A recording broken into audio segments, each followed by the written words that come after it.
বর্তমান সমাজে বিশাল বড় একটা চ্যালেঞ্জ হচ্ছে বিয়ের পর বাবার পরিবার স্ত্রীকে নিয়ে থাকা। এই সংঘাত যৌথ পরিবারে এক চিরচেনা রূপ। আমি বহুদিন ভাইকে এই সংঘাতে চিপায় অসহায়ভাবে আটকে থাকতে দেখেছি।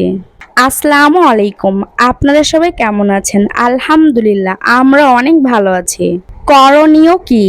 সমাধান এত সহজ নয়, বিশেষ করে এই জাহেলিয়াতের যুগে। এই জন্য আমি প্রায় বলি, হালাল খাবার না পেলে হারামে ঝাঁপিয়ে পড়ব, তাই আমার বিয়ে করা দরকার। এই প্রবণতা আপনাকে সাংসারিক জীবনে লম্বা সময় সারভাইভ করতে দিবে না। চিন্তার পরিধি বৃদ্ধি করে যথাসম্ভব প্রস্তুতি নিয়ে তারপরেই বিয়ে করুন। প্রতিটি মেয়ের কিছু চাহিদা থাকে, যেমন উদাহরণস্বরূপ, আমার নিজের একটা ঘর থাকবে যা আমি স্বাধীনভাবে সাজিয়ে নিব। আমার নিজের একটা কিচেন রুম থাকবে যেখানে আমি নিত্য নতুন রেসিপি ট্রাই করতে পারবো। সাথে তেল, চিনি, নুন অপচয়ের খোঁটা দেওয়ার মতো কেউ থাকবে না। একটা প্রাইভেট স্পেস থাকবে যেখানে আমার স্বামী ব্যতীত অন্য কেউ জবাবদিহি চাইতে আসবে না। স্বামীর কাছে যে কোনো ছোটখাটো আবদার, বড়সড় দাবি করে বসলে পাশে থাকা কেউ ন্যাকামো বলে তাচ্ছিল্যের তীর ছুড়বে না।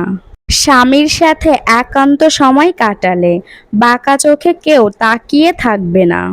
সামাজিকতার নামে গায়রে মাহরুম আত্মীয় স্বজনদের সামনে স্বামীর পরিবারের কেউ ঠেলে পাঠাবে না। প্রাপ্ত বয়স্ক দেবরকে খাবার বেড়ে দেওয়ার সুতোতে তার সামনে যেতে হবে না। শাশুড়ি ননদের নোংরা রাজনীতির শিকার হয়ে স্বামীর চক্ষুশূল হতে হবে না। যেখানে আমাকে মূল্যবান নেয়ামত ভাবা হবে, কাজ করা যন্ত্র হিসাবে দেখা হবে না। যেখানে আমাকে এবং আমার পরিবারকে যথাযথভাবে সম্মান এবং মর্যাদা দেওয়া হবে, লাঞ্ছিত করা হবে না, ইত্যাদি ইত্যাদি নানান রকম স্বপ্নে তারা বিভোর। আর এগুলো তাদের হালাল যুক্তিসহ স্বপ্ন, যেখানে নসিহা করার অধিকার কারণ নেই। অথচ খুব সামান্য পরিমাণের মেয়ে তাদের এই মৌলিক চাহিদার কাছাকাছি পৌঁছাতে পারে। বিশাল একটা অংশ পুরোপুরি বঞ্চিত এবং লাঞ্ছিত হয়।